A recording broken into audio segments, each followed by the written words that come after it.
Ever notice how some books just stick with us? Yeah. Like they've got this timeless wisdom?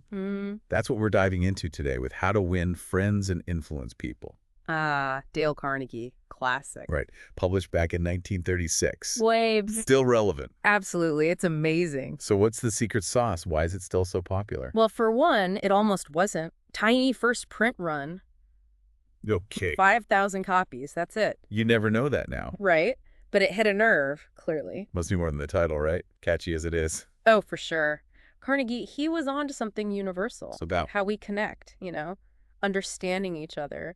basic human stuff. Exactly. And he didn't just, guess. Oh, yeah. He was thorough, right? 15 years researching, interviewing. All sorts of folks, wasn't it? Celebrities, big shots, even criminals. I remember reading about that. Edison, Al Capone, the works. What was he after with all that? Trying to find out what makes people tick, Makes sense. Got to get inside their heads. Right. And one thing that stuck with him, research from University of Chicago. Oh, yeah. I don't know that one. And the YMCA, they teamed up. Interesting combo. They found out that adults, what they really crave. More than, health advice or something? Yeah, it was insight into relationships. How to get along better. Exactly. And Carnegie, he took that and ran with it. Gave him the guidebook. How to Win Friends. Boom. Instant classic. Still relevant today. Without a doubt. So let's get into it. What's one of his big principles? One that really stands out. Don't criticize. Yeah, it's tough. Condemn, complain, all that negativity. Why did you down? That story about Two Gun Crowley, remember? Oh, the gangster. Yeah, refused to take blame, even on death row. Talk about stubborn. Shows how deep that need to deflect goes, We all do it. Even Capone, public enemy #1. He was complaining. Oh, yeah, felt misunderstood. About what? People not appreciating his lighter pleasures, whatever those were. Wow. But you see, that need to justify ourselves, it's everywhere. Easy to get caught up in. Carnegie's point is, gotta break that cycle. For better relationships. Exactly. There's that story, father always criticizing his son. Yeah. Regretted it later. Harsh words, lasting damage. Even if you mean well. Right. Unintended consequences. So what's the alternative? Gotta be a better way. Carnegie says, give honest and sincere appreciation. I like that. Simple but powerful. Like a genuine smile makes a difference. Those salespeople he talks about, too. Increase sales just by being interested in their clients. Amazing what a little appreciation can do. Right. That woman got job offers from almost every bank she applied to. No way. How? Focused on how she could help them. That's it. Shifting the focus. Instead of me, it's you. Makes sense. So we're not criticizing, we're appreciating. What's next? Gotta make them want something. Intrigued. Tell me more. Carnegie says, arouse in the other person an eager want. Oh, that's good. I like how that sounds. And nobody said it better than Henry Ford. What'd he say? If there is any one secret of success, I'm listening. it lies in the ability to get the other person's point of view. Empathy. And see things from that person's angle as well as from your own. Powerful stuff. Right. Understanding their motivations, key to persuasion. Give me an example. That story about the guy wanting lower rent at his hotel. I vaguely remember that one. Instead of complaining, he focused on the manager's perspective. What the manager cared about. Exactly. Keeping rooms full. Good reputation. By framing it that way. He got what he wanted without even mentioning a discount. Wow, that's slick. It's about understanding their wants, aligning with them. People don't care what you know until they know that you care. Exactly. You got to make that connection first. So it's not just about getting your way. It's about finding common ground, win-win situation. Where everyone feels respected. Exactly. Which leads us to another big one, easy to miss. And this is about... This is huge. It's about becoming genuinely interested in other people. Okay, so how do we do that? It's simpler than you think. A genuine smile can work wonders. Really? Research shows it actually makes people feel more positive. Makes sense. A smile's contagious. Exactly. Remember that story about the guy who got a job offer over the phone? I don't think so. What happened? The interviewer could hear the smile in his voice. Wow, that's pretty amazing. It's not about putting on an act, though. Has to be real. It's about a genuine desire to connect, like that nurse with the lonely patient. Yeah, what was that story?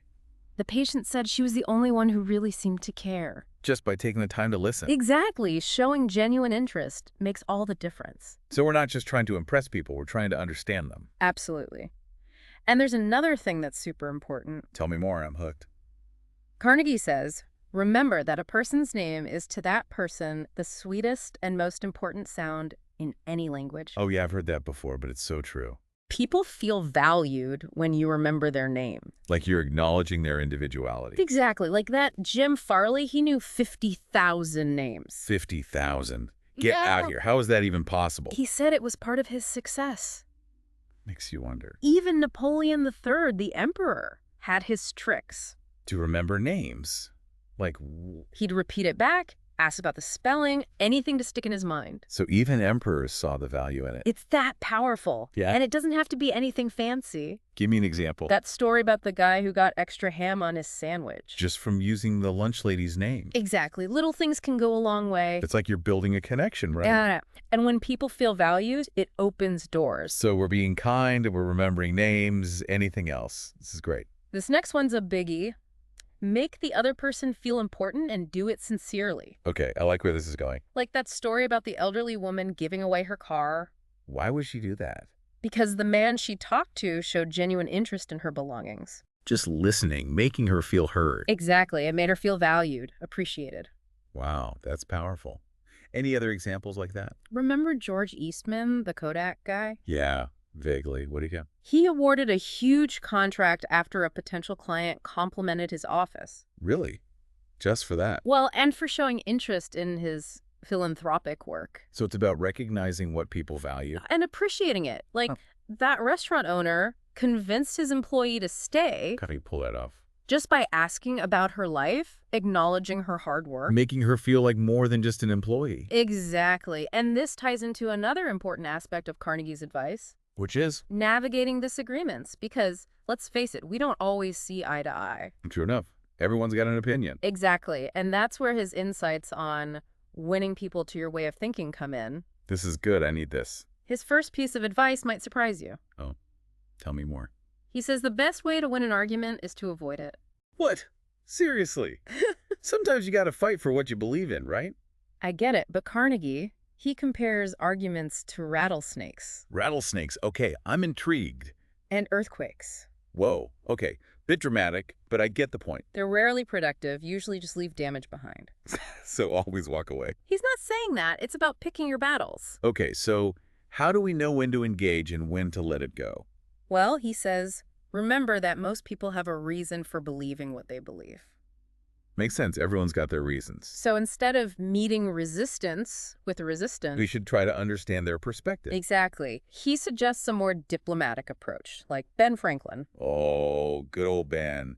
He was known for his diplomacy. He was a master. His strategy was about finding common ground. Okay, so how does that work in practice? He'd acknowledge the other person's viewpoint before gently introducing his own. So it's about creating a dialogue, not a battle.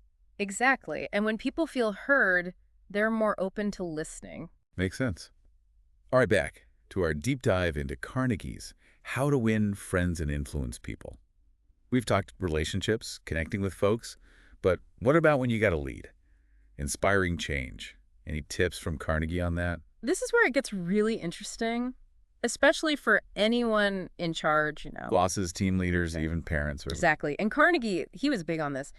Begin with praise and honest appreciation. So start positive, even if you got to deliver bad news or something. It's about setting the tone, like that story about Lincoln and General Hooker. During the Civil War, right. Wasn't Lincoln pretty fed up with him? Oh, for sure. But instead of yelling, he starts his letter with praise. Praising Hooker. What for?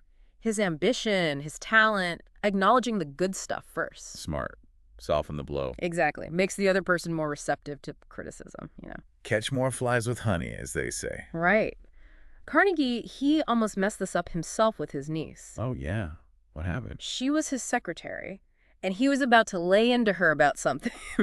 But then he realized, hold on, I gotta approach this differently. It's easy to forget. Everyone's at a different level. Exactly. Gotta lead with understanding. So yeah, praise first, then what? What comes after the praise sandwich? This is key. Calling attention to people's mistakes indirectly. So not, you did this wrong. More like, More like, hey, next time let's try it this way. Subtle, but effective. I like it. Any examples? Remember that story, parents trying to get their kid to study more? Vaguely. They yelled at him, right? Nope. They praised the kid's effort, then suggested a little more focus on algebra. Because their other grades are good? Exactly. Encouragement over criticism, see the difference. Makes sense. It's like those construction workers leaving a mess. Ah, classic example. How'd they handle it, you remember? Instead of chewing them out, they praised the work first. Then subtly hinted that a clean site would make everyone happier. It worked. Like a charm. Indirect suggestions, much more effective. Gotta remember that one. Okay, so we're being nice. What if we screw up? Ah, even better. Talk about your own mistakes before criticizing the other person. Lead by example, huh? Carnegie tells this story. German diplomat accidentally insults the Kaiser. Yikes, that's a quick way to end your career. Right, high stakes. Yeah. But the diplomat, he recovers brilliantly. How'd he do that?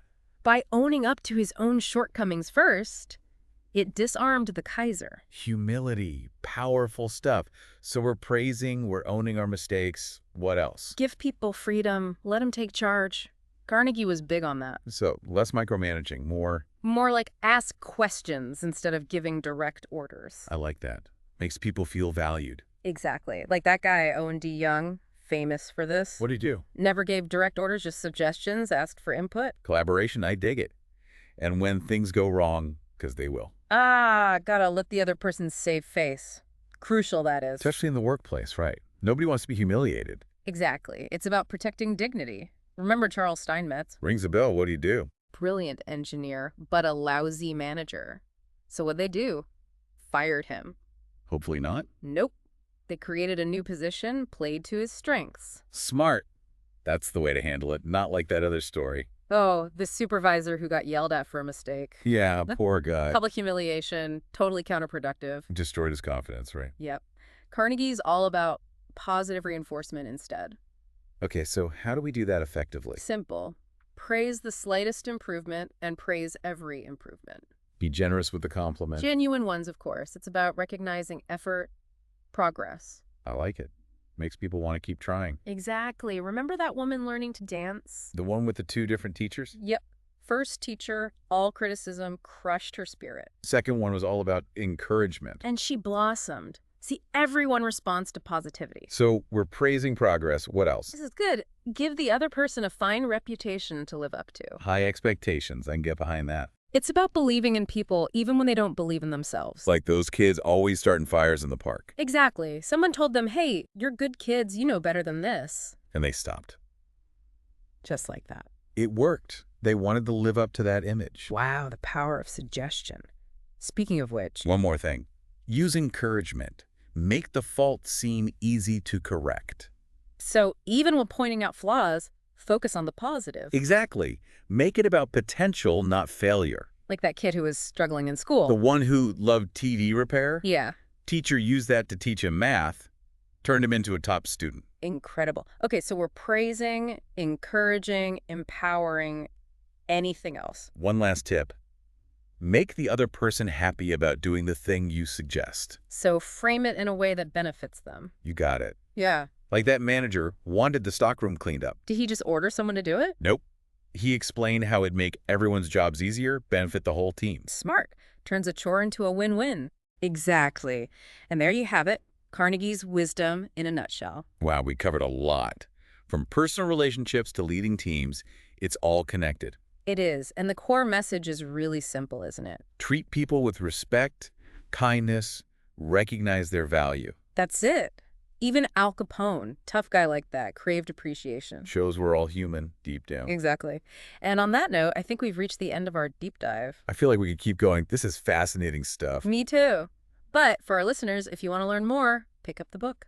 How to Win Friends and Influence People, still relevant all these years later. Timeless wisdom. Thanks for joining us on this deep dive. Until next time, keep learning, keep growing, and most importantly, keep connecting with the people around you.